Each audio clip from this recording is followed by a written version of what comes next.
Evening. Welcome to the Tuff Titty Cathouse build once again. It has been a minute. Um, we haven't done any videos. I came out here a few days ago, tried to do a couple videos, wasn't really happy. Then I busted myself up, and we'll talk about that in a second. So we came back out to shoot another video. Now we haven't been recording all of the progress because the progress has kind of been slow. We've been off site, we've been on the mountain. So I'm going to talk about all that in a second, but I want to give out some shouts right now. So the first shout is going to go to my boy over in Zambia. He's in Lukasa, and that's the capital city of that country there. Enoch L. Mbiwe. Thank you, sir, for viewing all the videos, keeping in touch with me. Enoch and I have a friendship that we developed over from being, video game geeks. So I do mobile gaming, international access. So I'm on a team with some people from all over the world pretty much. So we bring them in from Russia and parts of the continent of Africa and South America, Mexico, United States, wherever. You can actually list what country you're from, and there's a grip of countries there. So that's how we developed our friendship. Second shout out is going to go to my boy Shane Sowers. Shane Sowers sent me this shirt in hopes that I feel a little better. Sent me the hat here, $3.95 Anglers. Shane Sowers, this kid has changed my life, honestly. He encouraged me to start tying flies.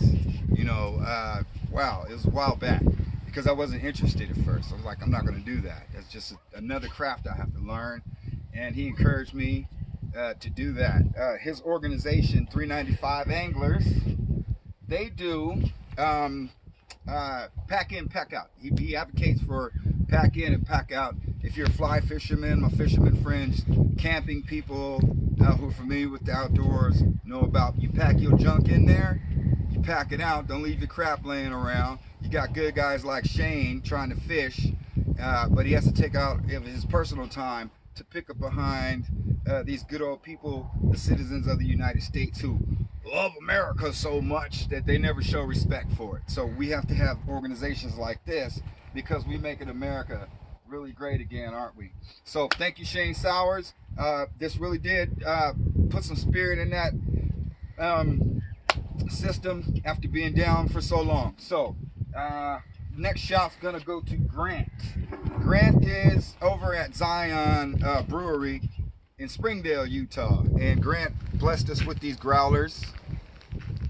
Beautiful growlers. We got a couple of these with some great beer in them.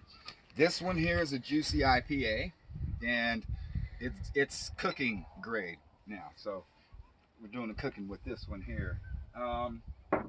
Then my son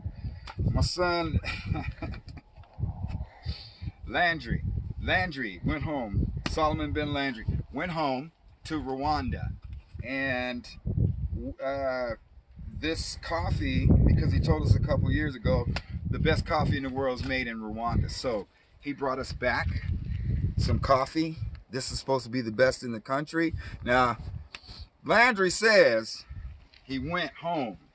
Landry was in the DRC partying, making me jealous. I wish I could go over there and party. Having a great time. So he might have got this in the DRC, who knows? But we haven't opened this and tried it yet, but now since we showed it off on the video, we're gonna get that open. And then a couple little tidbits of, they got the rock groups. I don't know if, not rock as in music, but rock groups. They got them all over this town, and they paint these little rocks, and then they hide them places, and people go out and they find them, right? So my baby Wanda Lynn has been looking for a rock for so long, and yesterday when we went to my orthopedic surgeon, I found this rock. Wasn't good. She wanted to find it first. She wouldn't accept that we were together. I saw it and she picked it up. So later we went to the pizza joint over here. Shoot, I forget the name of it. right there, down the road. The hub. She found this on the counter at the hub. The employees didn't even see it. So she found her rock. So now that I showed them, we got to take these out and plant them somewhere for somebody else to find. Then they take them and, you know, you document them and post them on the local website. Yeah, so that's for collectors. So I think those are our shouts for right now.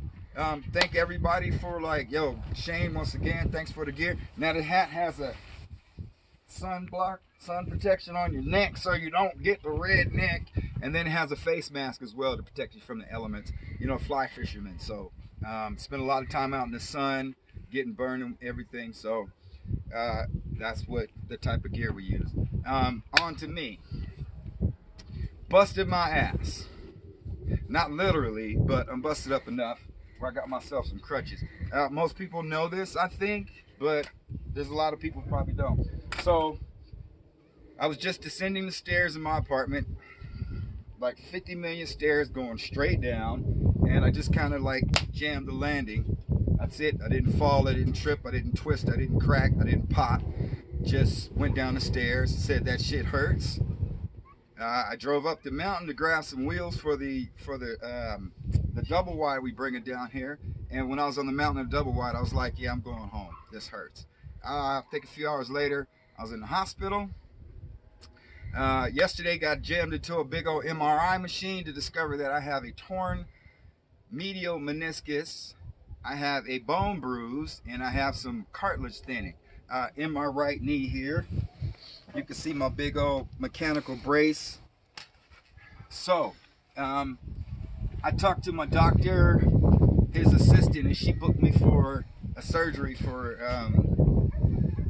a month out. And I'm like, oh no, that's too long. So I contacted my doctor personally. He's really cool, Dr. Randy Clark. If you ever hurt yourself, he's a guy to see. St. George, Utah. Sometimes he comes up to Cedar. He moved it up to next week. So next week I'll be going under the knife, getting surgery on this knee, getting everything repaired.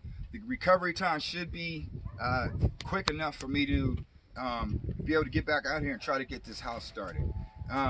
Meanwhile, we've been out collecting things. So I'm gonna show you guys this new saw we got for 40 bucks.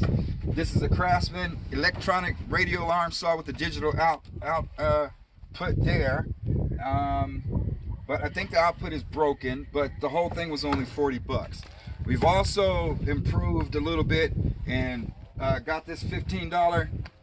Well, this is $15 worth of what we purchased. We purchased $20 worth. We got a whole nother section to go on. This shelving here. So we paid a total of $15 for some shelving. So all the tools are up here or under there. And as soon as we get the double wide down here, this stuff can move from here to there. This was a blessing, a major blessing. I had been looking for a table saw a little bit bigger. This does everything a table saw does and a little bit more. So we're really pleased to have this one on board. The 12-inch is still back there. I've been working on that. I changed out the plug system on that, so it's got the right plugs on it to be able to run from the generator. This is a 110 volt. This will run from the generator as well. We have also been out collecting materials from a little small town called Lund. I was told there's some garbage out there. So we got some garbage in this form. Lots of these, and you probably wonder, like, what are you going to do with those? Well, the type of framing that I plan on doing in the house is called timber framing, which, you know, it's comprised of larger pieces of timber as your beams and things like that. So we got some plate. I'm gonna hobble over here. We got some plate steel here. Got a little bit of railroad track tidbits and stuff like that. And this stuff can be cut and used as brackets to join the timber framing. So we plan on getting some more of that. Lund is a small town here in southern Utah that has it previously had a rail depot there for people to coming in from California and Vegas and whatnot, back I think in like the 30s, 40s, 50s, where they provided transportation from that train depot into Cedar City so people can have access to all the parks, the Cedar Breaks here, Zion, and everything around here.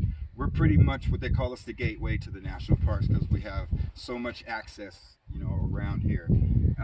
Also, I've been out here farming. I want to show them the 40.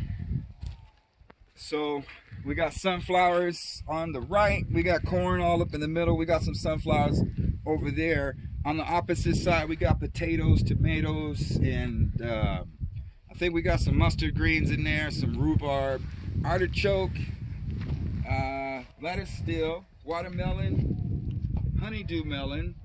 I think there's some broccoli and some other cold weather greens in there. But yeah, that's the 4-0. So I know we haven't posted, but we have been making some progress out here. Some things have changed. The landscape has changed.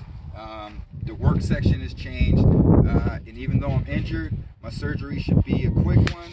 My recovery time should be quick. So I love the support. Thank you everybody for your well wishes on Facebook. I appreciate that. We are going to, let's see, we're probably going to take off.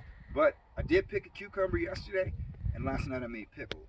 That was great. We picked a couple pieces of corn, ears of corn, and we've been munching on those. The sweet corn is really, really good and fresh. So I'm going to leave y'all with that. If you saw my post today, you probably saw those big giant chocolate chip cookies. Richard Lewis did mention that I probably felt great. I didn't feel great. I didn't have no business up on my feet. I had to medicate this afternoon, but I did turn down all the drugs at the hospital. The only thing I'm taking is Motrin, ibuprofen, 800 milligrams. That's doing the trick. Lots of pain, but that stuff works on the pain. I just don't take drugs, so you know I got other things I like to do. So we're gonna say goodbye. Enoch, thank you once again. Shane, thank you once again. Landry, Grant, everybody, peace out. Y'all have a good evening.